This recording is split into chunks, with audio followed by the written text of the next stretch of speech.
Heading डाल लो vector. Vector में हम लोग क्या पढ़ रहे थे बाबू? तो वेक्टर में हम लोग डिस्कस कर रहे थे बेसिकली यूनिट वेक्टर के बारे में, है ना। तो देखो जैसे एक क्वेश्चन आपको जैसे फटाक से देखो, क्वेश्चन है कि मान लो कि A vector is equals to i plus 3i plus 4j, ठीक है। तो कह रहे हैं कि साहब क्या ये यूनिट वेक्टर है? तो साहब इसका is this vector is a unit vector, क्या ये वेक्टर यूनिट वेक्टर है?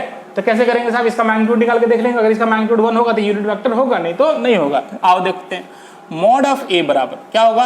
अंडर रूट एक्स कंपोनेंट, ये एक्स कंपोनेंट है, ये Y component, under root X component का स्क्वायर प्लस वाई कंपोनेंट का स्क्वायर बराबर 9 plus 16 that is 25 under root 5, है ना। तो mod of A is not equals to 1, इसलिए ये यूनिट वेक्टर नहीं है, ठीक है। आओ एक क्वेश्चन आपको देते हैं, यही सेम क्वेश्चन अगर देते हैं, जैसे मान लो ए बराबर 3/5 इंटू आई प्लस 4/5 इंटू जे, हम बोले क्या ये यूनिट वेक्टर है? तो देखते हैं साहब, मॉड ऑफ ए निकाल के देखते हैं। तो mod of A is equals to under root X component का स्क्वायर, तो 3/5 का होल स्क्वायर प्लस 4/5 का होल स्क्वायर, कितना आ जाएगा? 9/25 प्लस 16/25, तो अंडर रूट 25/25 अंडर रूट 1, तो वैल्यू विल बी 1। तो मॉड ऑफ ए की वैल्यू यहाँ पे क्या आ गई? 1 आ गई। ऐसा न्यूमेरिकल हम लोग पिछले क्लास में भी किए थे, बोलो कोई दिक्कत नहीं। अब थोड़ा सा दिखाई दे रहा है आपको, है ना। तो मॉड ऑफ ए की वैल्यू क्या हो गई? यहाँ पे 1 आ गई। अब मॉड ऑफ ए की वैल्यू 1 है, तो समझना क्या है आपको कि साहब हम बोल सकते हैं कि ये हमारा क्या है? यूनिट वेक्टर है? नहीं। अच्छा, तो इन दोनों में बेसिकली डिफरेंस क्या किया? अगर तुम खुद देखोगे तो इस वेक्टर का ये वेक्टर जो था 3i प्लस 4j और इसका मैग्नीट्यूड निकाले थे तो 1, ठीक है। तो इस वेक्टर में हमने क्या किया? तो इसी वेक्टर ये जो वेक्टर है उस पूरे वेक्टर में हमने क्या किया? 5 से डिवाइड कर दिया। देखिए यहाँ पे 5 से क्या कर दिया? डिवाइड कर दिया। मतलब इसका जो मैग्नीट्यूड था, मैग्नीट्यूड से इस वेक्टर को डिवाइड कर दिए। तो साहब जब भी किसी वेक्टर को उसके मैग्नीट्यूड से अगर डिवाइड कर दे रहे हैं तो वो वेक्टर क्या मिल जा रहा है? यूनिट वेक्टर मिल जा रहा है। बोलो कोई दिक्कत? तो यूनिट वेक्टर का डायरेक्शन, यूनिट वेक्टर का सिर्फ और सिर्फ डायरेक्शन होता है और मैग्नीट्यूड क्या होगा? 1 होगा। तो किसी भी वेक्टर का अगर यूनिट वेक्टर अगर लिखना हो तो कैसे लिखेंगे? जैसे हम आपको बोले कि how to write a unit vector of a given vector, मतलब किसी भी वेक्टर का एक यूनिट वेक्टर अगर लिखना हो तो कैसे लिखेंगे? तो देखो कहते हैं क्या, यूनिट वेक्टर, मान ली कोई वेक्टर ए है, तो unit vector of A vector मतलब ऐसे कैप बराबर किसी भी ए वेक्टर का अगर यूनिट वेक्टर लिखना हो तो यूनिट वेक्टर को यू से ऐसे दिखा दें, इसका मतलब हो गया यूनिट वेक्टर ऑफ ए, ठीक है। कैप लगा दिया तो यूनिट वेक्टर ऑफ ए पढ़ने का तरीका। तो कह रहे हैं कि वो वेक्टर को उसके मैग्नीट्यूड से क्या कर दो? डिवाइड कर दो। देखो वही किया, उस वेक्टर को उसी के मैग्नीट्यूड से क्या कर दिया? इस वेक्टर को इसी के मैग्नीट्यूड से डिवाइड कर दिया, तो जो वेक्टर मिला वो क्या मिला? हमें यूनिट वेक्टर मिला।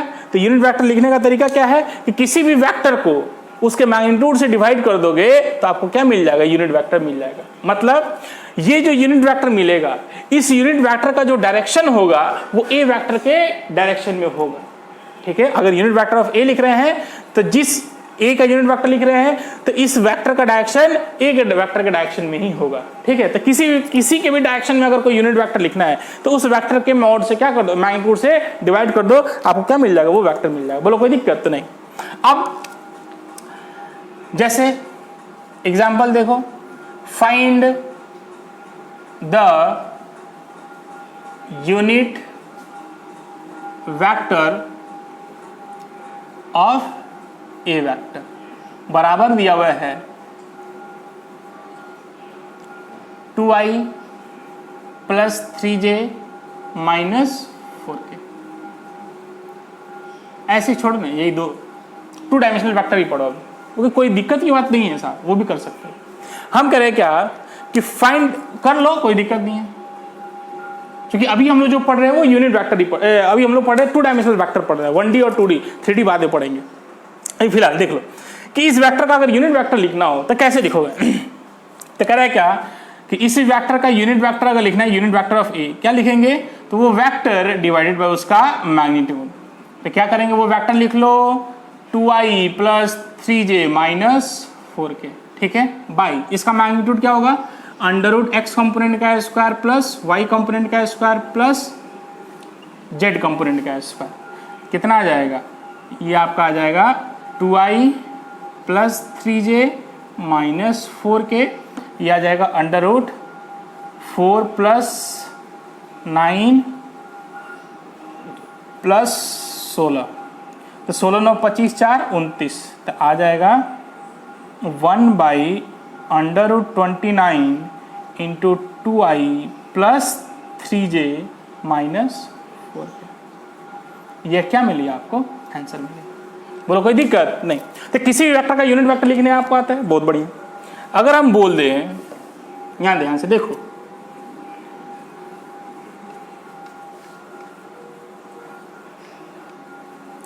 अगर हम बोल दे बाबू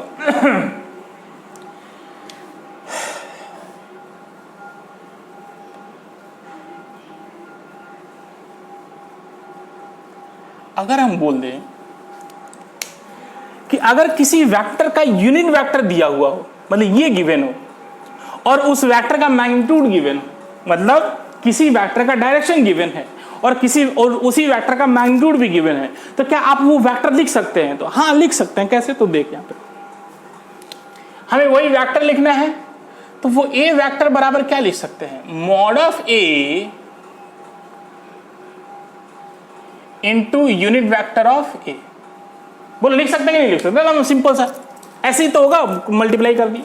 इसका मतलब क्या है कि अगर किसी वेक्टर का मैग्नीट्यूड पता है और उस वेक्टर का डायरेक्शन पता है, यूनिट वेक्टर मतलब डायरेक्शन, अगर डायरेक्शन पता है तो उन दोनों को मल्टीप्लाई कर दो तो क्या मिल जाएगा, वो वेक्टर मिल जाएगा। एग्जाम्पल के लिए देख, जैसे मान लो कि ये एक्स एक्सिस है, ये आपका वाई एक्सिस है। एक वेक्टर है जिसका डायरेक्शन एक्स एक्सिस के अलोंग है और इसका मैग्नीट्यूड 3 मीटर है ना, तो ये ए वेक्टर है। तो इस ए वेक्टर को अगर लिखोगे यूनिट वेक्टर के टर्म में, यहां पे हेडिंग डालो बाबू, how to write a vector, how to write a vector in term of unit vector. Unit vector के टर्म में कैसे लिखे, तो उस वेक्टर ए वेक्टर लिखना है, तो उसके मैग्नीट्यूड में उसका डायरेक्शन किधर है, एक्स एक्सिस के अलोंग, तो एक्स एक्सिस के अलोंग क्या होता है, आई होता है यूनिट वेक्टर, इसलिए ए वेक्टर बराबर क्या हो जाएगा, 3i हो जाएगा। लिख लिया सर। ऐसे ही मान लो कि अगर ये बी वेक्टर इधर की ओर है और इसका मैग्नीट्यूड 4 न्यूटन है, तो सोचो कि बी वेक्टर 4 यूनिट मान लो, तो बी वेक्टर क्या लिखेंगे, -4j। क्यों, क्योंकि साहब निगेटिव वाई एक्सिस में, क्योंकि वाई एक्सिस तक पॉजिटिव ऊपर माने हैं, कोई दिक्कत तो नहीं, ऐसे लिखें। और एग्जांपल कराते हैं, क्वेश्चन देख,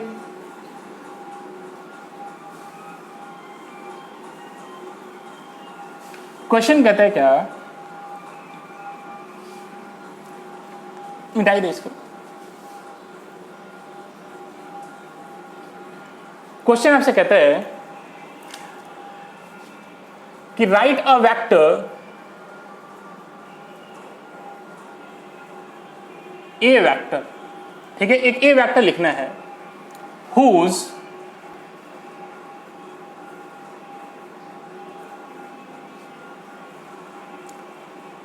मैग्नीट्यूड, या हाँ लिख लो, magnitude is equal to the magnitude of B vector. कह रहे क्या कि write a vector A vector, मतलब आपको ए वेक्टर लिखना है जिसका magnitude is equal to the magnitude of B vector, जिसका मैग्नीट्यूड बी वेक्टर के मैग्नीट्यूड के बराबर है, and direction is along C vector, और कह रहे हैं कि बी वेक्टर आपको दिया हुआ है 3i + 4j और सी वेक्टर दिया हुआ है 2i - 2j। ठीक है, ऐसे आपको गिवन दिया। अब कह रहे हैं साहब आपको लिखना है वेक्टर ए लिखना है, ए वेक्टर लिखना है। ए वेक्टर क्या होगा? तो क्वेश्चन में गिवन क्या है, सॉल्यूशन में क्या लिखे? तो कह रहे क्या कि ए वेक्टर का जो मैग्नीट्यूड है वो बी वेक्टर के मैग्नीट्यूड के बराबर है। तो बी वेक्टर का मैग्नीट्यूड कितना होगा? तो √3 का स्क्वायर + 4 का स्क्वायर, √3 × 3 = 9 + 16 25 आ गया 5। तो ए का मैग्नीट्यूड कितना आ गया साहब? 5 आ गया। ध्यान से देख, बहुत पूछा जाता है ये। अब कह रहे क्या कि ए वेक्टर लिख लिए। अब हमें ए वेक्टर मैग्नीट्यूड लिख लिए, ए वेक्टर लिखना है तो साहब इसके साथ इसका डायरेक्शन भी होना चाहिए, मतलब unit vector of A cap होना चाहिए। तो कह रहा है क्या कि जो डायरेक्शन ऑफ ए वेक्टर है, मतलब यूनिट वेक्टर ऑफ ए है, is in the direction of C vector, मतलब यूनिट वेक्टर ऑफ सी, मतलब ए का डायरेक्शन सी के डायरेक्शन में है। ए का डायरेक्शन किधर है? सी के डायरेक्शन में। तो जिधर ए का यूनिट वेक्टर होगा, यूनिट वेक्टर ऑलवेज डायरेक्शन को दिखाता है, तो जिधर ए का यूनिट वेक्टर होगा उधर ही सी का यूनिट वेक्टर होगा। हाँ साहब, चूंकि वो डायरेक्शन दिखाता है तो सी का यूनिट वेक्टर क्या होगा? वो vector divided by its magnitude, तो 2i - 2j divided by its magnitude, तो 2 का स्क्वायर + 2 का स्क्वायर, है ना। ये कितना आ जाएगा बाबू? तो 2 दूना 4 4 8 2√2, तो 2i - 2j डिवाइडेड बाई √8, तो 2√2। तो ये आपका क्या मिल जाएगा? इसलिए यूनिट वेक्टर ऑफ ए आपका मिल गया, 2 से डिवाइड कर दो, i - j/√2। ठीक है, इसलिए ए वेक्टर अगर आपको लिखना होगा तो मॉड ऑफ ए वेक्टर क्या पढ़ा? इनटू यूनिट वेक्टर ऑफ ए।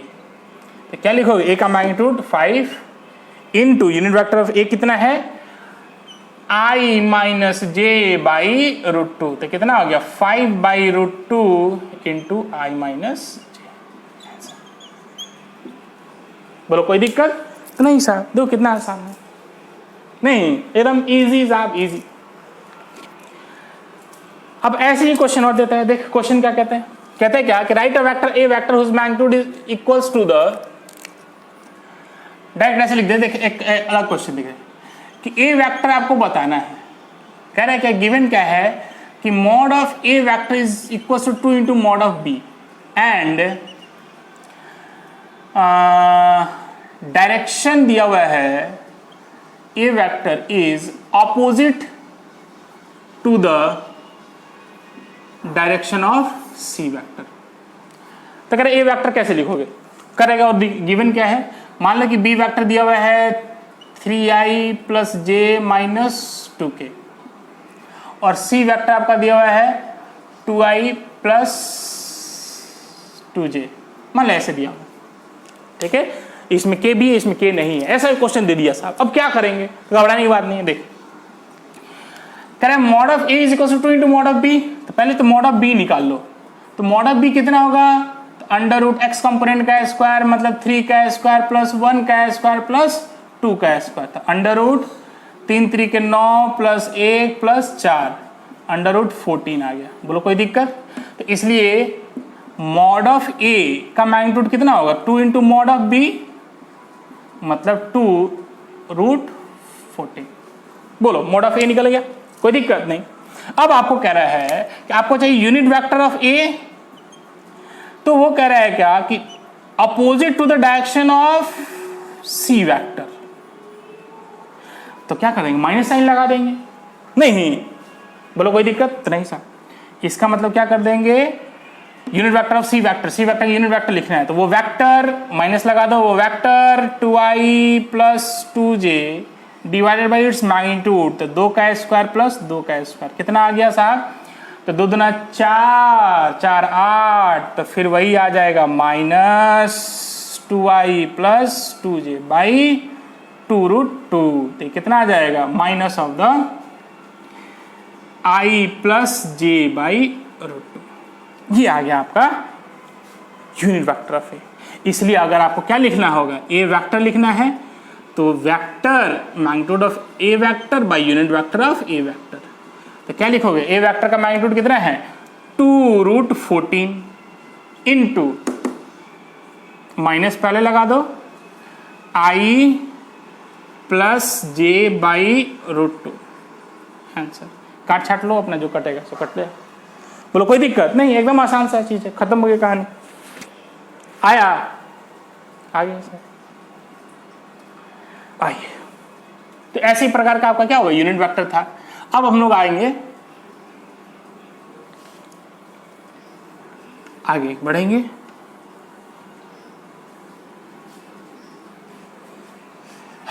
एक नेक्स्ट हेडिंग डालो, हम लोग टाइप्स ऑफ वेक्टर ही पढ़ रहे हैं साहब। नेक्स्ट हेडिंग डालो पोजीशन वेक्टर। नेक्स्ट हेडिंग क्या डालो, पोजीशन वेक्टर। ये सब इंपॉर्टेंट है, बहुत इंपॉर्टेंट है। पूरे काइनेमेटिक्स में पोजीशन वेक्टर यूज आएगा साहब, है ना, और बहुत यूज आएगा।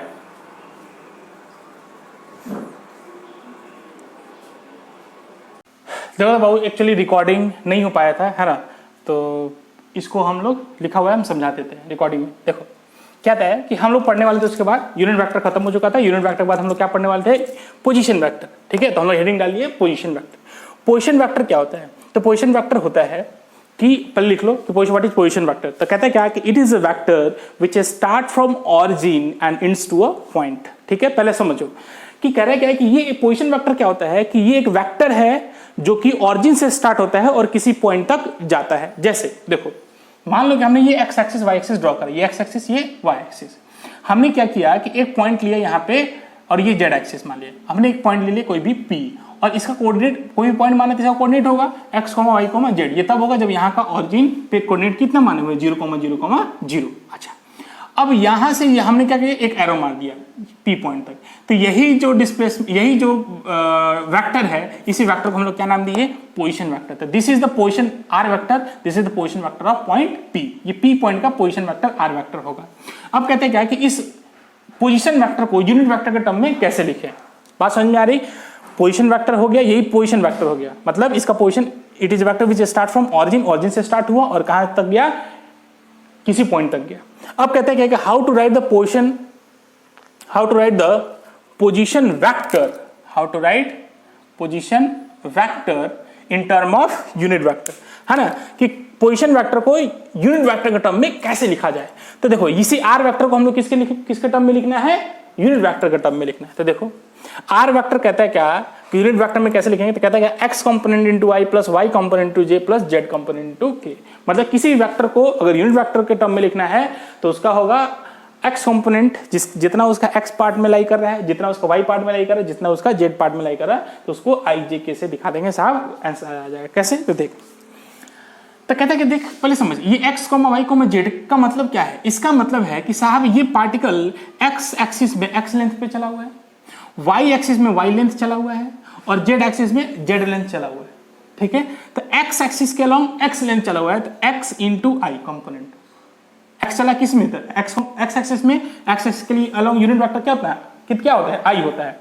तो भाई इसी क्या किया, R vector is basically x into I plus Y into J plus Z into K. मतलब x एक्सिस में x लेंथ चला, y एक्सिस में y लेंथ चला और z एक्सिस में z लेंथ चला। ठीक है, तो यही आपका क्या हो गया, पोजीशन वेक्टर हो गया, कि पोजीशन वेक्टर लिखने का तरीका। एक टर्म आता है नेक्स्ट, डिस्प्लेसमेंट वेक्टर। क्या होता है बाबू, डिस्प्लेसमेंट वेक्टर। तो सोच, मान लो कि कोई पार्टिकल ये x एक्सिस, ये x एक्सिस, ये y एक्सिस है। ठीक है, अब कहते हैं क्या कि कोई भी पॉइंट है, कोई भी एक पार्टिकल है जो P पॉइंट से चला और Q पॉइंट तक गया। तो P से स्टार्ट हुआ, कहां तक गया, Q तक गया। अब कह रहे क्या कि साहब अब यही डिस्प्लेसमेंट वेक्टर होगा, P से जो Q तक का जो डिस्टेंस होगा, ये जो लाइन दिखाई दे रही है, जो एरो दिखाई दे रहा है, इसी एरो को हम लोग नाम देते हैं डिस्प्लेसमेंट वेक्टर। क्यों, क्योंकि देख अगर हम बोल दें कि P से चला और Q तक गया, तो यहां से यहां तक जाने के बहुत सारे पाथ हो सकते हैं। पार्टिकल ऐसे आएगा, पार्टिकल ऐसे जाएगा, पार्टिकल जिगजैग करके आएगा Q पॉइंट। लेकिन तो सोच P पॉइंट का अगर यहाँ पे कोऑर्डिनेट मान चुके हैं, यहाँ पे 0,0,0, तो साहब इस P पॉइंट का अपना कोऑर्डिनेट होगा और इस Q पॉइंट का भी अपना एक कोऑर्डिनेट होगा। तो हमने माना कि P पॉइंट पे इनिशियली जहां पे था वहां का कोऑर्डिनेट क्या होगा, x1, y1, z1, और जहां जिस पॉइंट पे पहुंचा उस पॉइंट का कोऑर्डिनेट भी होगा, तो x2, y2, z2, ये हमने पॉइंट मान लिया। अब कह रहे क्या कि साहब हमें डेल्टा आर, यही पोजीशन वेक्टर, यही डिस्प्लेसमेंट वेक्टर आपका निकालना है। तो एक काम करो, हमने क्या किया, पी पॉइंट का पोजीशन वेक्टर लिख दिया, तो ये R P is the position vector of P, और वैसे ही क्यू पॉइंट का पोजीशन वेक्टर यहां से एक एरो से यहां से दे दिया, तो R Q is the position vector of Q. ठीक है, अब बेसिकली सोच, हमें चाहिए क्या, डेल्टा आर चाहिए, मतलब यही डिस्प्लेसमेंट वेक्टर चाहिए। इसके लिए क्या करें, तो तू सोच, ये एक क्या ट्रायंगल सेटिस्फाई कर रहा है, हाँ, पहले के हेड पे दूसरे का टेल, रिजल्टेंट पहले के टेल से दूसरे के हेड तक। अब तू सोच, इसमें रिजल्टेंट वेक्टर कौन सा है, तो क्या resultant vector delta R vector है, तो नहीं, delta R vector is not a resultant vector. Resultant vector कौन सा है, तो रिजल्टेंट वेक्टर आपका हो जाएगा आर क्यू। क्यों, क्योंकि साहब this is the first vector, पहले के हेड पे दूसरे का टेल, और रिजल्टेंट पहले के टेल से दूसरे के हेड तक, तो ये आपका रिजल्टेंट वेक्टर हो जाएगा। तो सोच, रिजल्टेंट वेक्टर क्या होता है, del R Q vector is equals to R P vector plus delta R vector, this vector is equals to this vector plus this vector. हमें क्या चाहिए, डेल्टा आर वेक्टर चाहिए, तो डेल्टा आर वेक्टर बराबर क्या हो जाएगा, R Q vector, delta R क्या हो जाएगा, इधर ये आर पी इधर चला जाएगा, तो R Q minus R P. अब क्यू का पोजीशन वेक्टर लिख ले और पी का पोजीशन वेक्टर लिख ले। क्यू का पोजीशन वेक्टर ये आ गया, x2 में है, P का पोजीशन वेक्टर ये आ गया। अब इन दोनों को सब्सट्रैक्ट करना है, तो डेल्टा आर क्या चाहिए, डेल्टा आर हमें डिस्प्लेसमेंट वेक्टर चाहिए, तो डेल्टा आर बराबर क्या है, R Q vector minus R P vector, R Q. अब इन दोनों को सब्सट्रैक्ट करना है, तो सब्सट्रैक्ट करने के लिए क्या करो, x कंपोनेंट को एक साथ, y कंपोनेंट को एक साथ, और z कंपोनेंट को एक साथ कर लो, माइनस कर दो, और i को i के साथ, j को j के साथ, k को k के साथ कर लो, और वहां पे i j k दिखा लो। तो क्या हो जाएगा, x2 माइनस x1 इंटू आई, देख वही किया, y2 माइनस y1 इंटू जे, देख वही किया, z2 माइनस z1 इंटू के, वही किया। बोलो कोई दिक्कत तो नहीं। अब कहते हैं कि साहब जब भी डिस्प्लेसमेंट वेक्टर निकालना हो तो इतना करेंगे, तो कभी नहीं, वो इतना नहीं करेंगे, डायरेक्ट करेंगे कि यहां से यहां तक चला, डिस्प्लेसमेंट वेक्टर पूछा, तो जहां से चला वहां पे टेल रखेंगे, और जहां पे पहुंचे वहां पे हेड रखेंगे। तो हमेशा हेड में से टेल को घटा दो, और जिसको जिससे घटा रहे हो उसका यूनिट वेक्टर भी लिख लो साथ में। तो क्या एक्स कंपोनेंट को एक साथ घटा रहे हैं, तो x2 चूंकि यहां पे हेड है, तो इसमें से इसको घटाएंगे, तो x2 minus x1 into I plus y2 minus y1 किसमें, तो j में, plus z2 minus z1 into के, किसमें, के। तो this is the displacement vector, direct आप लिख लोगे। बोलो कोई दिक्कत नहीं। इसका बहुत सारे वेक्टर हैं, coplanar vector, polar vector, axial vector, collinear vector, है ना। तो ऐसे ऐसे बहुत सारे वेक्टर है, तो बाबू वो आपको खुद से पढ़ लीजिएगा बुक में, वो सब सिंपल सिंपल चीजें, उसमें कोई दिक्कत वाली बात नहीं। जो मेन पोजीशन था वेक्टर टाइप्स ऑफ वेक्टर वो हम बता दिए। नेक्स्ट पार्ट से हम लोग पढ़ेंगे breaking of A vector into its component, मतलब वेक्टर को कैसे तोड़ते हैं, ब्रेक करते हैं, वो हम लोग पढ़ेंगे। बाय।